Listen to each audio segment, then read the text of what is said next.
कि निराशा के बजाय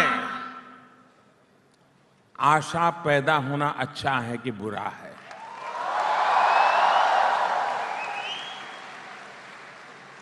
नई आकांक्षाएं जगना अच्छा है कि बुरा है?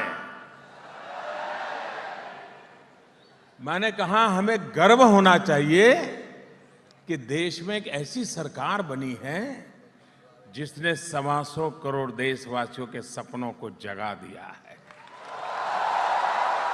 देश में एक ऐसी सरकार काम कर रही है जिस काम को देख करके उसको लगता है अरे मोदी जी इतना कर सकते तो ये भी कर देंगे।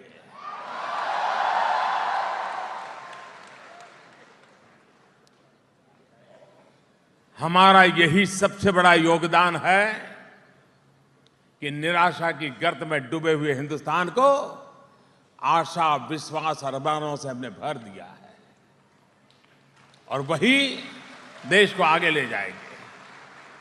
यही ताकत है जो देश को आगे ले जाएगी। कोई कल्पना कर सकता है स्वच्छता जैसा विषय देशवासियों ने अपना बना लिया, वरना हमारे देश का हाल क्या था? 2 शब्द हमारे जहन में गर कर गए थे। 2 शब्द ऐसे हमारे सार्वजनिक जीवन का हिस्सा बन गए थे और उसी ने देश को पटरी से नीचे उतार दिया था। वो 2 शब्द कौन से थे? कोई भी काम हो तो पहला सवाल आता था मेरा क्या? था कि नहीं था? ऐसा था कि नहीं था? ऐसा था कि नहीं था?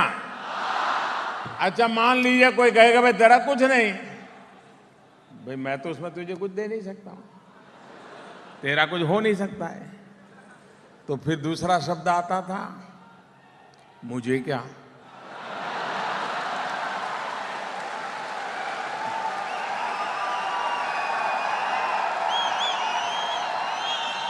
यानी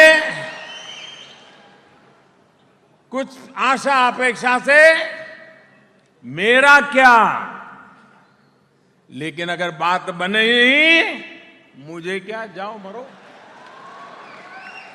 हमने इन दोनों शब्दों के खिलाफ लड़ाई लड़ी है दोस्तों, और उसका परिणाम है सबका साथ, सबका विकास, हर किसी का साथ। तो दोस्तों मुझे अच्छा लगा, सूरत ने एक विशिष्ट प्रकार के कार्यक्रम की रचना की। आप नौजवानों से भी कुछ बातें करने का मुझे मौका मिलेगा। मुझे बताया गया कि कुछ नौजवान सवाल पूछना चाहते हैं, जरूर पूछें। तो मेरा भाषण तो सवाल जवाब में आ ही जाएगा, तो मैं लंबा भाषण न करते हुए सवालों को निमंत्रित करता हूं।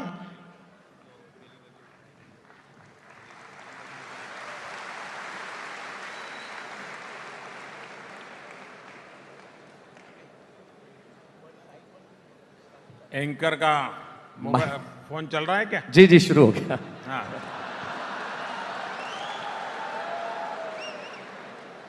एक वेबसाइट के माध्यम से माननीय बहुत सारे सवालों को आमंत्रित किया गया था। हजारों सवाल आए थे जिसमें विभिन्न क्षेत्रों के लोगों के कुछ प्रश्नों को चयनित किया गया है।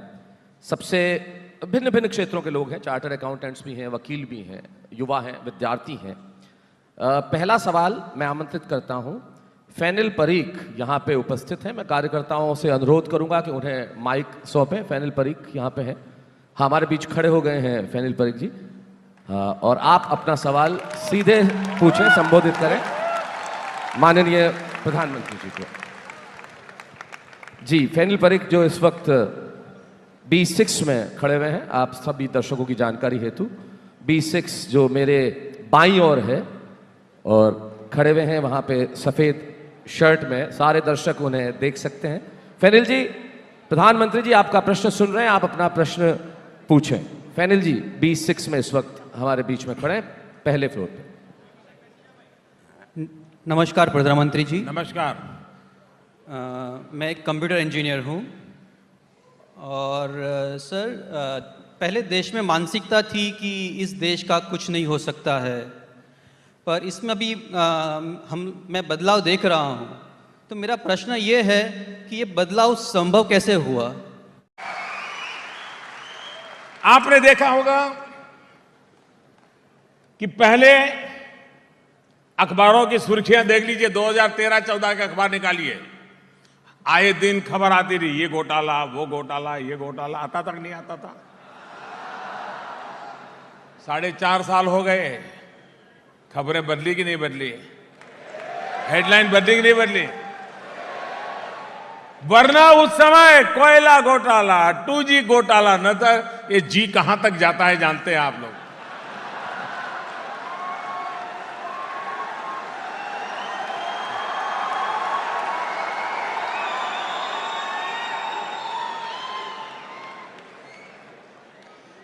एक छोटा उदाहरण देता हूं, 26/11 हुआ था, याद है?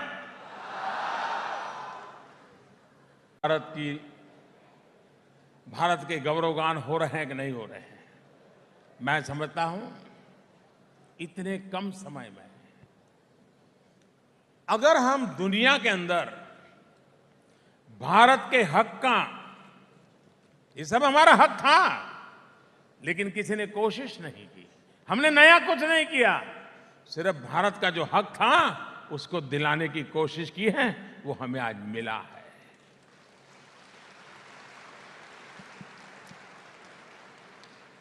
कोई कल्पना कर सकता है कि हम कहें कि अंतर्राष्ट्रीय योगा दिवस मनाओ और दुनिया के करीब करीब सभी देश नाक पकड़ करके बैठ जाए? गर्व होता है कि नहीं होता है? दुनिया के अनेक देश, इजराइल और पैलेस्टाइन लड़ते हो, लेकिन इजराइल और पैलेस्टाइन दोनों हमारे साथ दोस्ती करते हो, ये देश के लिए गर्व की बात है कि नहीं?